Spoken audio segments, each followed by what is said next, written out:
జగద్గురు శ్రీకృష్ణ పరబ్రహ్మణే నమః. శ్రీ శ్రీ శ్రీ విద్యా ప్రకాశానందగిరి గురు పాదుకాభ్యాం నమః. శ్రీరామకృష్ణ గురు పాదుకాభ్యాం నమః. ప్రేమపూర్వక ఆత్మ నమస్కారములు. క్రిందటి భాగములో జ్ఞానులైనటువంటి పండితులైనటువంటి జ్ఞానులు ఏ విధముగా దర్శిస్తారో చెప్పుకున్నాం. ఒక విద్యా వినయములు కలిగిన బ్రాహ్మణియందు, అలాగే చండాలయందు, గోవు, ఏనుగు, కుక్క వీటన్నిటి యందు కూడా సమభావన కలిగిన వాడే పండితుడైన జ్ఞాని అని చెప్పుకున్నాం. దీనికి ఒక చిన్న కథని మనము తెలుసుకుందాం. ఒక గ్రామంలో ఒక సన్యాసి ఒక చోట తపస్సు చేసుకుంటూ ఉండేవాడు. బ్రహ్మమయంగా, సర్వము బ్రహ్మమయంగా భావిస్తూ ఆయన ధ్యానమగ్నుడై ఉండేవాడు. అయితే ఆ దేశపు రాజుగారు ఒకసారి వ్యవహాళికని వచ్చినప్పుడు ఆ అడవిలో చెట్టు కింద కూర్చొని తపస్సు చేసుకుంటూ ఉన్నప్పుడు ఆ రాజుగారి యొక్క భార్య, ఆ రాణి గారు ఆ వైపుగా వెళ్ళి ఆ చెట్టు కింద కూర్చున్నటువంటి సన్యాసి ముఖంలో ఉండేటువంటి ఆనందము, ఆ వర్చస్సుకి చూసి అప్పుడు పడి, ఈయన ఏమి చూసుకుని ఇంత ఆనందంగా ఉన్నారు, ఈ ముఖంలో ఎంతో శాంతి కనిపిస్తుంది అని ఆమె తన్మయత్వంతో ఆ సాధువు వైపు చూస్తూ నిలబడిపోయిందట. ఏ విధంగా ఉన్న సమయంలోనే సరిగ్గా అదే సమయంలో రాజుగారు తన భటులతో సహితంగా అక్కడ రావడము, రాణిగారు ఆ విధంగా సన్యాసి వైపు చూడడము గమనించి, అట్లు ఎందుకు ఆ విధంగా చూస్తుంది రాణి అని ప్రశ్నించినప్పుడు సన్యాసి యొక్క ముఖములో ఉండేటువంటి ఆ వర్చస్సు ఎంత ఆనందంగా ఉంది, ఎంత శుభప్రదంగా ఉంది అని చెప్పి ఆ రాణిగారంటే దానికి సరైన అటువంటి అర్థాన్ని తెలుసుకోలేని మూర్ఖుడైనటువంటి ఆ రాజుగారు తన యొక్క రాణిని అంతఃపురానికి పంపించి వేసి, తన యొక్క రాణిగారు ఆ విధంగా చూడడానికి కారణము సన్యాసి అని భావించి సన్యాసిని దండించమని చెప్పి, శిక్షించమని చెప్పి భటులకు అప్పగించాడు. అప్పగిస్తే ఆ భటులు ఆ సన్యాసిని కొంతవరకు కూడా హింసించి వారి దారిని వారు వెళ్ళిపోయారు. వెళ్ళిపోతే ఇంతకీ ఆ మార్గం గుండా రోజు ఒక ఆయన వెళుతూ ప్రతిరోజు కూడా ఆ గుర్రము నుంచి పైనుంచి దిగి ఆ సన్యాసికి నమస్కరించుకుని వెళ్ళిపోతూ ఉండేవాడు.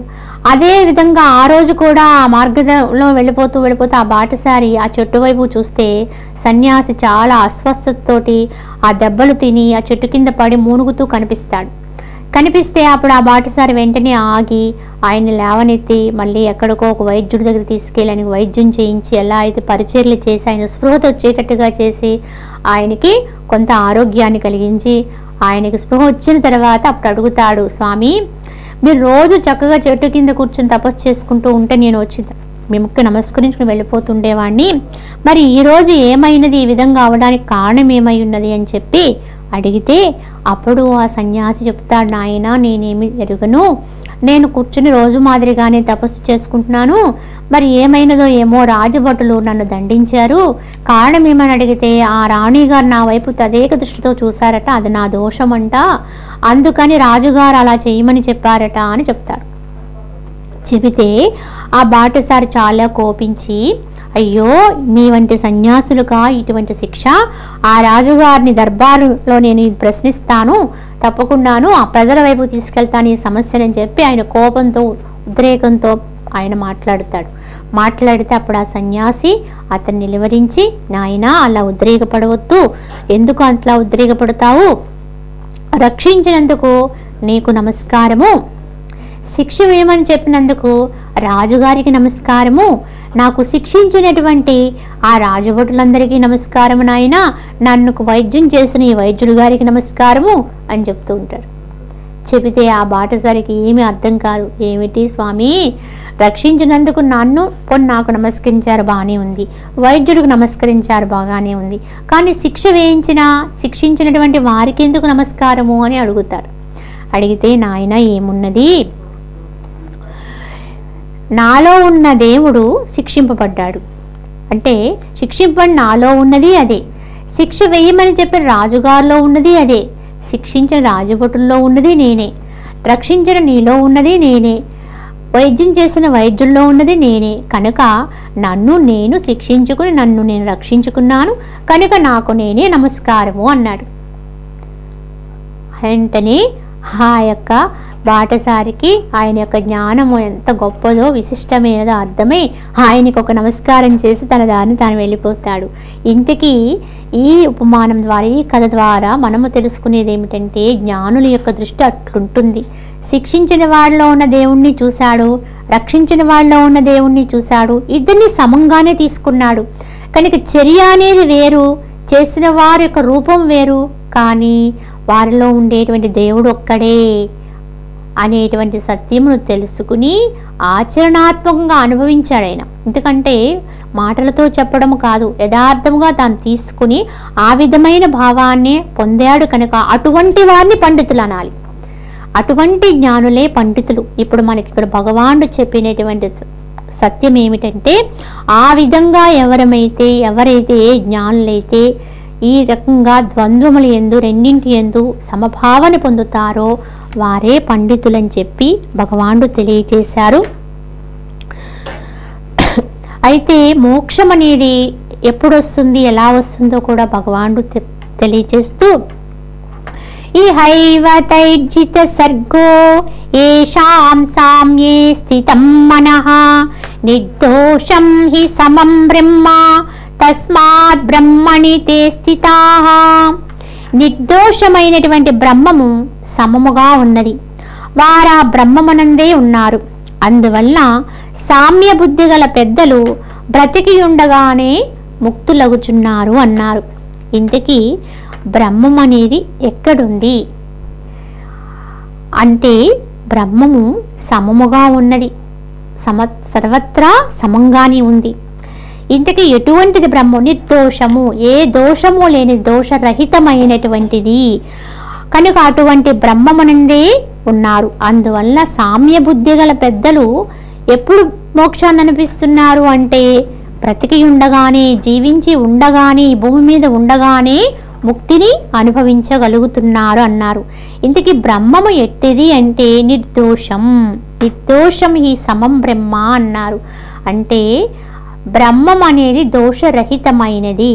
బ్రహ్మమనే దర్శించు వాడికి జగత్తున దోషమే లేదు, దోషమే కనిపించదు. దోషం అనేది దృష్టిని బట్టి వస్తుంది తప్ప యథార్థముగా అయితే ఎక్కడా కూడా ఏది కూడా పరమాత్మ సృష్టిలో దూషించగలిగేది, దూషించతగినది ఏదీ లేదట. అంతా బ్రహ్మమయమే. భగవత్ పదార్థము లేకుండా ఏది ఇక్కడ సృష్టి కాదు. భగవత్ తత్వము లేకుండా ఏది ఇక్కడ నిలకడగా అంటే ఇక్కడ మనకి స్ఫురించదు. కనుక ఈ విధముగా ఎల్లడలా కూడా ఆ భగవత్ తత్వము చేతే నింపబడి ఉంటుంది. కనుక ఇక్కడ ఏది కూడా దోషం పూర్తమైనదంటూ ఏదీ లేదు, అసలు దోషం అంటూ ఏదీ లేదు. కనుక బ్రహ్మము ఎటువంటిది అంటే నిర్దోషం, అంటే దోషము లేనటువంటిది. దోషమంతా బయట కనిపించేదే తప్ప యథార్థముగా బ్రహ్మమునకైతే ఏ దోషము లేదు. కానీ అంతటా బ్రహ్మమును చూడగలిగిన వాడికి జగత్తంతా కూడా పరమ పూజ్యమే తప్ప దోషాన్ని ఎంచటానికి కూడా ఏమీ లేదు. దోషాన్ని కూడా పవిత్రం చేసేస్తూ ఉంటాడు. ఆ దూషణమైన దాన్ని కూడా తన భావనతో, పవిత్ర భావనతో దాంట్లో లయమైపోతూ ఉంటుంది. తనలో తానే అది లయమైపోతూ ఉంటుంది. అందరినీ సమభావనతో చూడగలుగుతూ ఉంటాడు. కనుక వారు అటువంటి వారు ఎక్కడుంటారు అంటే ఆ బ్రహ్మమునందే ఉంటారు. అందువలన సామ్య బుద్ధి కలిగిన పెద్దలు, ఇటువంటి సమభావన కలిగినటువంటి మహనీయులు మరి ముక్తిని ఎప్పుడు పొందుతారండి అంటే, ఎప్పుడో దేహం విడిచిన తర్వాత, మరణం అనేది సంభవించిన తర్వాత మోక్షం వస్తుందనేది కాదు. ఇక్కడ ఎప్పుడు పొందాలి మోక్షము అంటే, బ్రతికి ఉండగానే, ఇక్కడ జీవించి ఉండగానే మోక్షాన్ని అనుభవిస్తూ ఉంటారు. ఎందుకంటే ఇది పొందడము అంటే ఇంకో దాన్ని ఏదో ధరించడము కాదు. ఇక్కడ ముక్తి అనేది అనుభవించడమే. మోక్షగామి మోక్షాన్ని అనుభవిస్తూ ఉంటాడు. కనుక తనకి తాను సర్వస్వతంత్రుడే, ఆనందమయుడే, ఆ యొక్క సర్వము వ్యాపకమైన అంతర్యామి తత్వాన్ని తాను అందుకుని దాంతో లీనమైపోయి ఉంటాడు. కనుక తనకి ప్రత్యేకమైన అవధులు లేవు. ఇప్పుడు ఉంటాడు, ఇంకొకప్పుడు ఉండడు అనేది కాదు. ఇక్కడి నుంచి ఇక్కడికి ఉంటాడు, ఇంకొక చోట ఉండడు. ఈ లోకములో ఉంటాడు, ఇంకొక లోకములో ఉండడు అనేది లేదు. ఎందుకంటే ఎప్పుడైతే అంతర్యామిత్వానికి వెళ్ళిపోతావో అప్పుడు ఇంకా అద్దులు చెరిగిపోతాయి. ఎప్పటి వరకు మనము ఈ దేహభావన సంకుచిత భావాలతో ఉంటామో అప్పుడేనండి ఈ హద్దులన్నీ. కానీ ఎప్పుడైతే ఈ అపరిమితమైనటువంటి అంతర్యామి తత్వంతో ఏకీభూతులమైపోతామో, దాంతోటే లయమైపోతూ ఉంటామో, దానికి ఎల్లలు లేవు. ఈ లోకం కాదు, ఏ లోకమైనా అక్కడున్నది కూడా నేనే, భూలోకమంతా నిండిన నేనే. అలానే స్వర్గలోకంలో లేదా, ఇంకో లోకంలో లేదంటే అంతటా తానే. భూనాంతరాలు నిండిపోయింది ఏదో అది తానే ఉంటాడు, సర్వము తానే ఉంటాడు. మరి అంతా తానై ఉన్నప్పుడు ఇంకా మోక్షం పొందడానికి ఇంకో లోకం వెళ్ళాలా? ఇంకో లోకంలోకి వెళితే మోక్షం వస్తుందా అంటే కాదండి, ఎక్కడున్నా మోక్షమే. దీని అర్థం చేసుకునేవాడు, ఈ సమభావన పొందినటువంటి వాడు ఇప్పుడు ఎప్పుడు ఎప్పుడు కూడా మోక్షాన్ని అనిపిస్తూ ఉంటాడు. దేహము ఉన్నా దేహము లేకపోయినా ఒక్కటే వాడికి. దేహముతో ఉన్నా అదే ఆనందంతో ఉంటాడు. దేహం అనేది నివృత్తమైపోయినా, అది రాలిపోయినా లేకపోయినా వాడు ఎక్కడికి పోడు. వాడు ఎప్పుడూ తన స్థితిలో తానే స్థితమై ఉంటాడు. కనుక అజ్ఞానం ఉన్నంత వరకే ఈ యొక్క జనన మరణాలు, ఈ లోకము ఆ లోకాలు, ఇదంతా మనము ఈ యొక్క భ్రమాపూర్వకమైన దీన్ని ఎట్లా అజ్ఞానంతో ఉన్నప్పుడే నమ్ముతున్నామో, ఈ లోకలోకాల విషయాలు కూడా అజ్ఞానం ఉన్నంత వరకే సత్యాలు. ఎప్పుడైతే అజ్ఞానం శమించిపోతుందో, జ్ఞానం అనేది ఎప్పుడైతే బహిర్గతం అవుతుందో, జ్ఞాన స్వరూపుడైపోతాడో వాడికి ఏ లోకాలు లేవు, అన్నీ ఒకటే. ఈ లోకము ఎంత అసత్యమో అన్ని లోకాలు అంతే అసత్యం. ఈ లోకము ఎంత భ్రమో తెలుసుకుంటాడు, అన్ని లోకాలు అంతే భ్రమ, ఎక్కడున్నా ఒకటే. అటువంటి వారు ప్రత్యేకంగా జననము లేదు, మరణము లేదు. దేహముతో ఉండవచ్చు, లేకపోవచ్చు. ఒకవేళ దేహము లేదు కదా అని చెప్పి వారు లేరు అనడానికి లేదు. ఆ స్థాయిని పొందిన వారు, అట్టి స్థితులను అనుభవించినటువంటి వారికి అసలు మరణమే లేదు. మరి దీనికి ప్రామాణికంగా మనము చూసుకుంటూనే ఉంటాం. ఎందరో మహానుభావులు, యోగులు దేహము అనేది వాళ్ళు త్యజించిన, విడిపోయినా కానీ వాళ్ళు ఇప్పటికి కూడా ఎప్పటికప్పుడే సజీవులుగా ఉన్నట్టుగానే అనుభవాలకు వస్తూ ఉంటారు. ఎంతో మంది మహాభక్తులకి వారు మళ్ళీ పునర్దర్శనం కలిగిస్తూ ఉంటారు, వారి ఉనికిని ప్రకటిస్తూ ఉంటారు. చక్కగా వారిని ఆశ్రయించినటువంటి వారికి ఎప్పుడూ కూడా ఏదో ఒక మార్గదర్శకత్వం ఈనాటికి కూడా. ఎందుకంటే ఎక్కడైనా ఉంది ఇది. ఈ అమృత స్వభావం కలిగినటువంటి మహనీయుల యొక్క స్థితి ఎప్పుడూ కూడా ఈ జీవుల్ని ఉద్ధరించడానికి ఎప్పుడు ఎదురు చూస్తూ ఉంటారు. కనుక అటువంటి ఋషులు, మహనీయులు, యోగులు మరి జీవించి ఉండగానే ఆ అనుభవాన్ని పొంది, మోక్షానుభూతిని పొంది, ఒకవేళ దేహం అనేది లేనప్పుడు స్థితిలో కూడా వాళ్ళు నిత్య చిరంజీవులై ఉంటారు. దేహం ఉందా లేదా అనే ప్రశ్నే లేదటువంటి వారికి. దేహం ఉన్నా ఒకటే, లేకపోయినా ఒకటే. కనుక ఈ అనుభూతిని ఎప్పుడు పొందాలండి అంటే ఎప్పుడో తర్వాత వస్తుందని మాత్రం కాదు. ఇక్కడ ఈ దేహం ఉండగానే, ఇక్కడుండగానే ఇటువంటి అనుభూతిని ఎవరైతే అనుభవించగలుగుతారో వారు ఎప్పుడూ అనుభవిస్తారు. ఎప్పుడూ అదే స్థితిలో ఆ ఏకత్వం అనేటువంటి ఆ యొక్క అపరిమితమైనటువంటి స్థితిలో ఆ ఏకత్వ భావనతో ఉంటారు. కనుక వారు ఉండటం లేకపోవడం అనే ప్రత్యేక భావన లేదు. ఎప్పుడూ కూడా మనకి ఒక పరిమిత స్థానాన్ని కల్పించుకుంటే మనం పరిమితంగానే ఉంటాం. కానీ జ్ఞానులు ఎలా ఉంటారు? పరిమితాన్ని దాటేస్తారు, దేహభావాన్ని అధిగమించేస్తారు, ఏకమైపోతారు, సమమైపోతారు, సర్వదా ఒక్కటైపోతారు. చూడండి, ఒక చిన్న వాన చినుకు, ఒక వాన చినుకు ఒకవేళ వర్షం అది ఎక్కడి నుంచి బయలుదేరిందంటే సముద్రం నుంచే బయలుదేరింది, దాని పుట్టుక అక్కడి నుంచే. కానీ అది మళ్ళీ సముద్రంలోనికి చేరాలి. కానీ ఈ వాన చినుకు కనుక ఎక్కడో ఎడారిలో పడిందనుకోండి, ఒక వాన చినుకు ఎడారి భూమిలో పడితే పడగానే ఆవిరైపోతుంది, అసలు దానికి ఉనికి లేదు. కానీ ఒకవేళ అదే వాన చినుకు సరాసరి వచ్చి అది ఒక సముద్రములో పడింది అనుకోండి, సముద్రములోని వర్ష బిందువు పడింది అనుకోండి, అప్పుడేమవుతుంది? పడగానే అది ఏమవుతుంది? ఆ సముద్రము యొక్క నీటితోటి లయమైపోతుంది, ఏకమైపోతుంది. అప్పుడు ఇంత వాన చినుకుకి ఎంత గొప్ప స్థానం వచ్చింది అంటే, ఆ వాన చినుకు వచ్చి సముద్రాన్ని ఇలా తాకిందో లేదో ఆ వాన చినుకు ఒక నిజంగా చెప్పాలంటే ఏమి చెప్తుంది అప్పుడు? నేను చాలా చిన్ని చినుకుని, నేను చాలా అల్పుణ్ణి, చాలా సూక్ష్ముణ్ణి, లేకపోతే చాలా చిన్నివాణ్ణి అని మాత్రం అనుకోదు. ఎందుకు అంటే ఆ వాన చినుకు ఎప్పుడైతే సముద్రాన్ని ఇలా తాకిందో తాకగానే నేను మహాసముద్రాన్ని అంటుంది. ఎందుకంటే పడిన వాన చినుకు కింద ఉన్న సముద్రము ఏకమైపోయింది, దాని తత్వమే అదైపోయింది. అప్పుడు దానికి ఎల్లలున్నాయా? నేను ఇంత చిన్నదాన్ని అనడానికి ఉందా అంటే కాదండి, అపరిమితమైన మహాసాగరం అయిపోయింది అది అప్పుడు. కానీ అదే వాన చినుకు కనుక ఇంకా వేరు చోట్ల పడవచ్చు, లేదా ఒక ఇసుక నేల మీద పడవచ్చు, కాలే నేల మీద, వెంటనే అది అలుపు చాలా బుద్భుతం అయిపోయింది. ఇంతకీ దానికి దీనికి అది వాన చినుకే, ఇది వాన చినుకే. కానీ మరి అది అంత అల్పమేమిటి, ఇది ఇంత అధికమేమిటి, ఇంత గొప్ప స్థానం ఏంటి, ఇది మహాసముద్రం అయిపోవడం ఏమిటి, ఇదేమో ఇంత సామాన్యమైన దీనం అయినటువంటి అవస్థలో అసలు దానికి చిరునామా లేకుండా అయిపోవడం ఏమిటి అంటే ఈ రెండు ఒకటైనా ఇవి పడినటువంటి చోట్లు మాత్రం వేరు. అది ఇసుక నేలను తాకింది, ఇది సముద్రాన్ని తాకింది. సముద్రమును తాకిన వాన చినుకు వెంటనే నేను మహాసముద్రాన్ని అనటానికి దానికి అధికారం వచ్చేసింది. కానీ ఇసుకను తాకినటువంటి వాన చినుకు మాత్రం చాలా బుద్భుతంగానే అది ఆవిరైపోయింది. అలానే మనందరిలో ఉండేటువంటి ఆత్మ ఒక్కటే, సత్యమే, అందరిలో ఉన్నది అదే. కానీ దేహమును పట్టుకుని ఉండేటువంటి విధానం ఏదైతే ఉందో ఆ ఆత్మ ఏమవుతుంది, జీవత్వాన్ని పొంది చాలా పరిమిత స్థాయికి దిగజారిపోయి దేహమే నేననుకుని, ఇదే సత్యం అనుకుని కష్ట నష్టాలను ఆపాదించుకుని చాలా దీనావస్థలో నేను ఇదే అనేటువంటి భ్రమకులోనే ఉన్నాం. కానీ ఒక జ్ఞానిలో ఉండేటువంటి ఆత్మ అది అదే.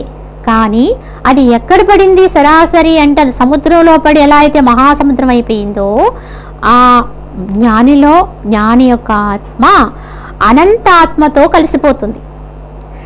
అంటే తాననేది దేహము, ఈ ప్రత్యేకమైన స్థితి ఇదేముండదు. ఎప్పుడైతే సర్వాంతర్యామైనటువంటి పరమాత్మ యందు లయమైపోతుందో ఆత్మ, నేనే సర్వము, నేనే బ్రహ్మాండమంతా నిండి ఉన్నది ఏదైతే ఉన్నదో అదే నేను అనేయగలుగుతుంది. ఎక్కడి నుంచి వచ్చిందండి ఆ ధైర్యం? అది అదే, ఇది అదే. కానీ ఇది చాలా అల్పమైన దాంతో కూడి ఉంది కనుక ఇది అల్పంగానే ఉండిపోయింది. కానీ అది అక్కడ జ్ఞాని ఆత్మ అపరమేయం, అపరిమితమైనటువంటి దాంతో అనుసంధానం అయిపోయింది కనుక, లయమైపోయింది కనుక అది అపరిమితమైపోయింది, వ్యాపకమైపోయింది. అప్పుడు నేను ఒక చోట ఉండి ఇంకొక చోట ఉండువాడను కాదు అనేది కాదు. అక్కడ ఎక్కడెక్కడికైనా సరే సర్వవ్యాపకమైపోతుంది. అటువంటి వారికి జననము లేదు, మరణము లేదు. జీవించి ఉండగా ఎట్టి స్థితిని అనుభవిస్తారో దేహము పోయిన తర్వాత అదే స్థితి. కనుక దేహం పోయిన తర్వాత ఎప్పుడో మనకి మోక్షం వస్తుంది అనుకుంటే అది అపోహ అవుతుంది. కనుక ఏది అనుభవిస్తున్నాం అది ఎప్పుడు అనుభవించాలంటే దానికి తార్కాణం దేహం ఉండగానే, అది దేహం పోతేనే వస్తుంది కాదు. అది మోక్షం అనేది ఏ లోకాల్లోనూ ఉందనేది కాదు, ఎప్పుడూ ఉంది. అది నీవే, నువ్వుగా ఉంటే మోక్షమే, ముక్తి స్థానమే. కనుక అటువంటి సౌమ్య బుద్ధి గల పెద్దలు జీవించి ఉండగా అంటే బ్రతికి ఉండగానే మోక్షమును అనుభవిస్తూ ఉంటారని చెబుతూ న ప్రహృష్యేత్ ప్రియం ప్రాప్య నో ద్విజేత్ ప్రాప్య చ ప్రియం స్థిరబుద్ధిరసమ్మూఢో బ్రహ్మవిద్ బ్రహ్మణి స్థితః అన్నారు. అంటే స్థిరమైన బుద్ధియు మోహరహితుడు అయినటువంటి బ్రహ్మజ్ఞాని బ్రహ్మమునందే నెలకొని ఉండుట బట్టి ప్రియ వస్తువుల యందు పొంగిపోడు, అప్రియము వాటిల్లినప్పుడు కృంగిపోడు అన్నారు. ఎవరు అంటే అందరూ కాదు. ఇటువంటి సమత్వ స్థితిని కలిగినటువంటి స్థిరమైనటువంటి భావన, స్థిరమైన బుద్ధి కలిగి ఎటువంటి మోహము లేనటువంటి బ్రహ్మజ్ఞాని బ్రహ్మమునందే నెలకొని ఉంటాడు, ఆ బ్రహ్మమునందే రమిస్తూ ఉంటాడు. కనుక అతనికి ప్రత్యేకంగా ఇంక ఇక్కడ భౌతికములో ప్రియమైనది అప్రియమైనది అనేటువంటి భేదమే ఉండదు. కనుక ప్రియం వస్తే పొంగిపోడు, అప్రియం వస్తే కృంగిపోడు, ఏదైనా ఒకటే. కనుక ఇదంతా అన్యమైనదే. తాను బ్రహ్మమయుడై ఉంటాడు, బ్రహ్మమే తానై ఉంటాడు, సర్వము తానై ఉంటాడు. ఇంకా అటువంటి వాడికి ఇష్టానిష్టములు ఏముంటాయి, ప్రియ అప్రియములు ఏముంటాయి. కనుక ఒకటి కావాలనేది ఉండదు, వద్దనుకునేది ఉండదు. కనుక ఏదిగా ఉన్నా తాను మాత్రం ఆనందమయుడయ్యే ఉంటాడు. అదే బ్రహ్మజ్ఞాని యొక్క స్థితి అని చెప్పి మనకి భగవానుడు ఇక్కడ తెలియచేసి మరికొంత విశ్లేషణ చేస్తూ బాహ్య స్పర్శ స్వశక్తాత్మా విందత్యాత్మని యత్సుఖం సబ్రహ్మయోగ యుక్తాత్మా సుఖమక్షయమశ్నుతే. బయటి విషయములందు మనస్సుని దాన్ని బహిర్గతపరచుకోకుండా మరులు గనుక ఆత్మసుఖమునందే తృప్తుడై ఉండేటువంటి యోగి బ్రహ్మానుసంధాన తత్పరుడై అక్షయమైన సుఖమును అందుకోగలుగుతాడు. ఎప్పుడు అంటే ఎవరి మనస్సు అయితే మరలా ఈ బయట భోగ్య విషయాల యందు మనస్సుని పాడవేసుకోకుండా ఉంటామో, అంటే మరులు కొనకుండా ఉంటుందో. ఎప్పుడు ఉంటుంది అట్లా అంటే మనకి సారం ఏదో తెలిసి దాని యందు నిశ్చలత్వం వచ్చినప్పుడు మళ్ళీ భౌతికములో ఏ సుఖము వైపు పరుగులు పెట్టం. నిజం యథార్థముగా అయితే సుఖము అనేది ఎక్కడా కూడా బయట లేనే లేదు. ఉన్నది ఒక్కటే సుఖం, అదే అంతరి సుఖం. యోగ వాసిష్టములో భగవానుడు వశిష్ఠుల వారు శ్రీరామచంద్ర వారికి బోధిస్తున్నప్పుడు ఆయన చెప్తారు, ఈ యొక్క సుఖము భోగము ఏదైతే మానవుడు కోరుకుంటూ ఉంటాడో, ఏ సుఖం కోరితే ప్రయత్నం చేస్తూ ఉంటాడో, ఆ అన్ని సుఖాలు అంటే భౌతికములో ఎవరెవరు ఏమేమి సుఖాలు అనుభవిస్తూ ఉంటారో ఆ అన్ని సుఖాలకి మూలము పరమాత్మే. ఆత్మ నుంచే వస్తుంది ఆనందము తప్ప బయట ఏమీ లేదు అన్నాడు ఆయన. ఇది ఎలా సాధ్యమండి అంటే దానికి కొంత ఆయన విశ్లేషణ కూడా చేశారు. చూడండి, ఎవరికైనా సరే సుఖము కావాలి అని వాంఛ ఉంది అంటే అది ఇప్పుడు మన దగ్గర లేదనే కదా. ఏది కావాలని కోరుతున్నామో దాని అర్థం ఏమిటి, అది మన దగ్గర లేనప్పుడే దాన్ని కావాలి అన్నాడు, దాన్ని కోరుకుంటూ ఉంటాం. ఆ కోరిక కలిగిన వెంటనే దాని కొరకు ప్రయత్నం చేస్తూ ఉంటాం. చివరికి ఆ కోరిక తీరిందనుకోండి, సుఖం వస్తుంది. వస్తే అప్పుడు అంటారు ఏమని, మరి భౌతికములో ఏమీ ఆనందము లేదన్నారు కదా, నేను ఈ కోరిక కోరుకున్నాను కదా, కోరిన తర్వాత అది నాకు చేకూరినప్పుడు నాకు చాలా ఆనందం వచ్చింది, మరి ఎందుకు లేదు అని చెప్తున్నాయి శాస్త్రాలు మహనీయులు. మరి ఉండకపోతే ఎక్కడి నుంచి వచ్చింది అని ప్రశ్నించేవారు ఉండొచ్చు. నిజమే, ఎప్పుడైనా ఏదైనా ఒకటి కోరినప్పుడు ఆ కోరిక తీరే వరకు చాలా వ్యధపడతాం, కానీ కోరిక తీరినప్పుడు మాత్రం సుఖం వస్తుంది, ఆనందం వస్తుంది కూడా. కానీ ఒకటి గమనించండి, అలా వచ్చిన సుఖము అలా ఉండిపోతుందా అంటే ఉండడం లేదండి. అది ఆ వచ్చిన సుఖాన్ని బట్టి కొన్ని రోజులో కొన్ని గంటలో ఉంటుంది, ఆ తర్వాత మళ్ళీ మొదలవుతుంది. మళ్ళీ కొత్త సుఖం కోసం మనము ప్రయత్నం చేస్తూ ఉంటాం. అంటే మరి ఇప్పటివరకున్న సుఖం ఎక్కడికి పోయింది, ఎందుకు పోయింది, అసలు ఏమి జరుగుతుంది లోపల అనే ప్రశ్న వేసుకుంటే దానికి సమాధానంగా వశిష్ఠుల వారు ఒక కథ చెప్తారు. ఒక ఊరిలో గ్రామ కుక్క అనమాట. ఉదయకాలంలో ఎక్కడో ఒక చోట ఒక చిన్న గొయ్యి తవ్వుకుని అందులో పడుకుని చాలా ఆనందాన్ని అనుభవిస్తూ ఉంటుంది. ఆ అనుభవించినటువంటి కుక్క హఠాత్తుగా ఎందుకో చెంగులు లేచి అది ఊరిలోకి పరుగు పెడుతుంది. పరుగు పెట్టి ఇంటింటికి తిరుగుతుంది, ప్రతి గుమ్మం ఎక్కుతుంది. అందరూ దాన్ని చీ అని కొడుతూ ఉంటారు, తిడుతూ ఉంటారు. అలా అందరి చేత దెబ్బలు తింటూ తిట్లు తింటూ ఎన్నో గుమ్మాలు ఎక్కి దిగి చివరికి అది ఎక్కడో ఎవరింట్లోనో చూడకుండా ఇంత అంబలి తాగి అప్పుడు మళ్ళీ ఇంటికి వచ్చి మళ్ళీ దాని ఇల్లు ఎక్కడుంది, పొద్దున్న ఎక్కడైతే అది గొయ్యి తవ్విందో అక్కడికి వస్తుందట. అక్కడ పడుకుంటుంది. మళ్ళీ అక్కడ పడుకుని అమ్మయ్య సుఖంగా ఉంది, ఆనందం వచ్చింది అనుకుంటుందట. ఇంతకీ ఇది ఉదయము అక్కడ పడుకున్నప్పుడు అది ఆనందంగానే ఉంది, కానీ మరి ఎప్పుడు పోయింది దాని ఆనందము అంటే అది మళ్ళీ అందులోంచి ఏదో ఒక తలంపుతో చెంగును గెంతి బయటకు వచ్చి అప్పుడు మొదలైంది దాని ఆనందానికి మళ్ళీ అన్వేషణ. దానికి ఆనందం పోయింది అప్పుడు. ఎందువల్ల అంటే అది ఎక్కడో అంబలి తాగాలి, ఏదో ఎవరు చూడకుండా ఏదో తినాలి అనే కోరిక చొప్పున అది మధ్యలో ఎన్నో అవస్థలు పడింది. ఎక్కే గొమ్ము దిగే గొమ్ము, అందరు తిట్లు తిన్నది, ఎన్నో అయినది. చివరికి అది జరిగిన తర్వాత మళ్ళీ ఆ దొరికిన తర్వాత వచ్చి మళ్ళీ ఎక్కడ పడుకుంది? అది మళ్ళీ పొద్దున్న ఎక్కడ లేచిందో అక్కడే పడుకుంది.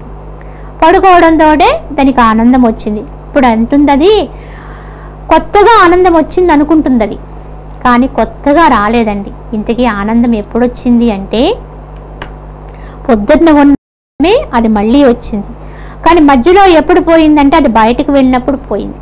ఈ కుక్కే మనలో ఉన్నటువంటి మనసు. చెప్పాలి అంటే మన మనసు తన స్వస్థానములో, అంటే మనసు ఎక్కడ పుట్టిందో అక్కడ ఉన్నంతసేపు మనకి ఆనందమేనండి, ఎప్పుడూ ఆనందమే. మరి మనసు ఎక్కడ పుట్టింది అంటే మనసు యొక్క పుట్టనిల్లు ఏది అంటే ఆత్మస్థానమే.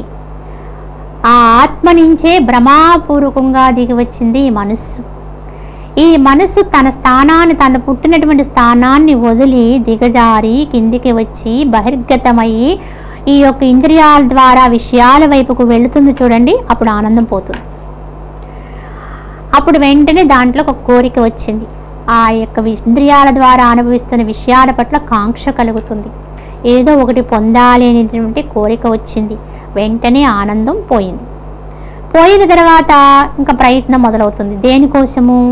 ఆ కోరిక కలిగిన దాన్ని పొందడము కొరకు అది ఎన్నో ప్రయత్నాలు చేస్తుంది, ఎన్నో రకాల అగచాట్లు పడుతుంది, చాలా కష్టపడుతుంది. చివరికి చాలా కష్టపడి ఆనందం పోగొట్టుకుని చివరికి ఎప్పుడో ఒకప్పుడు తాను అనుకున్నది చేతికి కొద్దిగానో కొంతగానో లేకపోతే పూర్తిగానో లభ్యం చేసుకుంటుంది. ఆ లభ్యమైన వెంటనే దానికి ఆనందం వచ్చింది. అప్పుడు ప్రశ్నిస్తాం, మరి వచ్చింది కదా ఆనందము, మరి ఎందుకు లేదు భౌతికములో అంటే అక్కడే జరుగుతుందండి ఒక చర్య. మనసు యొక్క స్థితి ఏమిటంటే ఆ కుక్క వలె అంబలి తాగగానే అది వెళ్ళిపోయి ఎక్కడికి వెళ్ళిపోయింది? అది ముందు తవ్వుకుని వచ్చిన గుంట దగ్గరికి వెళ్ళిపోయింది. అలాగే ఈ మనసు యొక్క లక్షణం ఏంటంటే దాని ఆనందం పోగొట్టుకుని దేని ఎందైతే కోరికతో ఇంతకాలము తిరిగిందో, పరిశ్రమించిందో, చివరికి అది దక్కగానే వెంటనే మనసుగారు చేసే పని ఏమిటంటే ఆ కోరిక పుట్టక ముందు తాను మొట్టమొదట ఎక్కడుందో అక్కడికి వెళ్ళిపోతుంది. ఎక్కడ పుట్టింది? అది ఆత్మ నుంచి పుట్టింది. మరి ఎప్పుడు దాని నుంచి వదిలేసి వచ్చేసింది అంటే కోరిక పుట్టిన వెంటనే అది దిగిపోయింది. దానికోసం ఇంతకాలం బయట తిరిగింది, ఆనందము లేదు. సరే, ఎలా అయితే అది దక్కిన వెంటనే ఆ మనసు ఏం చేస్తుంది? వెంటనే వెళ్ళిపోయి మళ్ళీ ఆత్మ దగ్గరికి వెళ్ళిపోతుంది. మళ్ళీ తను కొంతసేపు విశ్రాంతిగా అక్కడికి వెళ్ళిపోతుంది, అక్కడ పడుకుంటుంది. పడుకోగానే ఆనందం వచ్చేస్తుంది. మనం ఏమనుకుంటామంటే ఈ ఆనందం నాకు వచ్చింది కదా, ఎంతకీ బయట వస్తువు దొరికింది కదా, బయట ఆనందం రావాలి. కానీ బయట వస్తువు దొరికితే ఆనందం ఎక్కడొచ్చింది? లోపల వచ్చింది. మరి బయట దొరికితే లోపల ఆనందం రావడం ఏమిటి? లోపల వచ్చిన ఆనందం వల్ల నువ్వు బయటికి వ్యక్తం చేస్తూ నవ్వుతూ ఉంటావు తప్ప బయట నుంచి రాదండి ఏది కూడా. నీ మనో వికాసని ముఖ వర్చస్సు పెరగడం అనేది బయట నుంచి జరగలేదండి. నువ్వు ఏదన్నా అనుకున్నట్టు అవగానే ముందు ఆనందం లోపల వస్తుంది. ఆ లోపల వచ్చిన ఆనందం యొక్క కాంతి బయటకు తన్నుతుంది. మరి ఏమి జరిగింది ఇక్కడ చర్య? దీన్నే మనం గమనించాం. ఎప్పుడైతే అది మనకి దక్కిందో వెంటనే జరిగేది ఏంటంటే మనసు విశ్రాంతిగా ఇంకా చాలు ఇప్పటికనుకొని లోపలికి వెళ్ళిపోయి ఆ ఆత్మస్థానానికి వెళ్ళిపోతుంది. అక్కడ వెంటనే మనకు ఆనందం అయిపోయింది. కానీ మనకి వివేకం లేదు కనుక ఆనందం లోపల నుంచి వచ్చిందని తెలుసుకోకుండా నాకు ఆ వస్తువు నుంచి వచ్చింది, ఈ విషయాన్ని నుంచి వచ్చింది, ఈ వ్యక్తిని కలుసుకోవడం ద్వారా వచ్చిందనే ఆనందాన్ని అలా అలా అలా వాళ్ళ మీద వీళ్ళ మీద పెట్టుకుంటాం తప్ప అసలు మూలం జరిగేది ఏంటంటే మనసు గారికి అనుకున్నది జరిగిన వెంటనే దాని లక్షణం ఏమిటంటే ఆ గ్రామ కుక్క ఎలా అయితే వెళ్ళిపోయిందో అలా మళ్ళీ తన స్వస్థానంలోకి వెళ్ళి కొంతసేపు అది పడుకుంటుంది, అక్కడ ఆశ్రయిస్తుంది. వెంటనే ఆనందం వచ్చింది. కానీ ఎందుకు ఉండట్లేదు వచ్చిన ఆనందం అండి? మరి వచ్చింది కదా, ఆ ఆనందం వచ్చింది, లోపలికి వచ్చేసిన ఆనందం వచ్చింది, సరే దాని ద్వారా వచ్చింది అనుకుందాం. కానీ మళ్ళీ పోతుందండి ఆనందం. అంటే ఈ పడుకున్నటువంటి దానికి మళ్ళీ ఏదో ఒక పురుగు పుడుతుంది, ఒక ఆలోచన మళ్ళీ వేరే పుట్టగానే మళ్ళీ చంగును బయటికి గిందుతుంది. మళ్ళీ మొదలైపోద్ది. అంటే వచ్చిన ఆనందం పోయింది. అంటే దీన్ని బట్టి అర్థమయ్యేది ఏంటంటే, ఆనందం రావాలన్నా వశిష్ఠుల వారు చెప్తారు దీన్ని, ఆత్మని మనసు చేరితేనే ఆనందము. ఆత్మస్థానాన్ని మనసు విడిచిపెడితే ఆనందం దూరమైపోతుంది. అంతే తప్ప బయట ఆనందము లేదు, అది పోవడము లేదు. కనుక ఎప్పుడు కూడా ఆనందం వచ్చినా పోయినా కారణం ఏమిటంటే, ఏ మనసు గారు ఆత్మానుసంధానమైపోతే ఆనందము, ఆత్మని విడిచిపెడితే దుఃఖము, ఆనందం దూరం అయిపోతుంది. ఇదే మనకు రోజు అనుభవం అయ్యేది. అందుకే మరి యోగులు మహనీయులు ఏ కారణము లేకుండానే వీటన్నిటి నుంచి దాన్ని వృత్తి చేసుకుని లోపలికి తీసుకుని మనసును తీసుకెళ్ళి ఆత్మనికి అనుసంధానపరిచేస్తుంటారు. కనుక వాళ్ళు నిత్యానందులైపోయారు. వాళ్ళు నిత్య సన్యాసులు, నిత్య ఆనందులు. మహనీయులు చూడండి, ఎప్పుడూ ఆనందమయమే, ఎప్పుడూ ఆనందంగానే ఉంటారు. ఎందుకంటే ఆ స్థానాన్ని వాళ్ళు విడిచిపెట్టరు, ఎప్పుడూ ఆనందాన్ని అనుభవిస్తూ ఉంటారు. కానీ విచక్షణ లేని మరి సామాన్యమైనటువంటి వాళ్ళం ఏం చేస్తూ ఉంటాం, దాన్ని తెలుసుకోలేక, ఈ సూక్ష్మ రహస్యాన్ని అర్థం చేసుకోలేక ఎప్పటికప్పుడే ఆత్మ అక్కడికి చేరుతున్నా మళ్ళీ వదిలేసుకుంటూ ఉంటాం, మళ్ళీ దానికి కిందకి దిగజారు చేసుకుంటూ ఉంటాం. అది అక్కడికి వెళ్ళగానే ఇంత ఆనందం వచ్చింది, కానీ ఎందుకు వెళ్ళింది అది? ఎప్పుడు కూడా దానికి ఇక్కడ అనుకున్నది జరగగానే దాని లక్షణం అన్నమాట, వెంటనే వెనక్కి తిరిగి వెళ్ళిపోతుంది. కొద్దిసేపు ఉంటుంది, మళ్ళీ కొత్త పురుగు పుడుతుంది, కొత్త ఆలోచన మళ్ళీ వచ్చేస్తుంది, మళ్ళీ బహిర్గతం అవగానే ఆనందం పోయింది, మళ్ళీ అంతర్గతం అవగానే ఆనందం వచ్చింది. ఈ సూక్ష్మాన్ని తెలుసుకునే యోగులు చక్కగా ఒక క్రియతోటి తమంత తాము ప్రయత్నముతోటి మనసుని అంతర్ముఖం చేస్తున్నారు. దీన్నంతటిని విడుదల చేయించి ఎప్పుడు కూడా మనసుని ఆత్మానుసంధానం చేయించుతూ ఆనందాన్ని, తన యొక్క స్వస్థానాన్ని తమ సొంతం చేసుకుంటున్నారు. తమ ఆనందాన్ని ఎప్పుడు సుస్థిరం చేసేసుకుంటున్నారు. ఎప్పుడు కూడా మనసు ఆత్మని విడవకుండా అలాగా అనుసంధానమైపోతే ఆనందమే ఆనందము, అదే నిత్యానందము. దాన్ని ఎప్పుడు అందరము కూడా అనుభవించే ప్రయత్నం చెయ్యాలని చెప్పి భగవానుడి యొక్క ఆదేశము. మరికొంత వివరణ మనం వచ్చే భాగంలో తెలియచేసుకుందాం. హరి ఓం తత్సత్.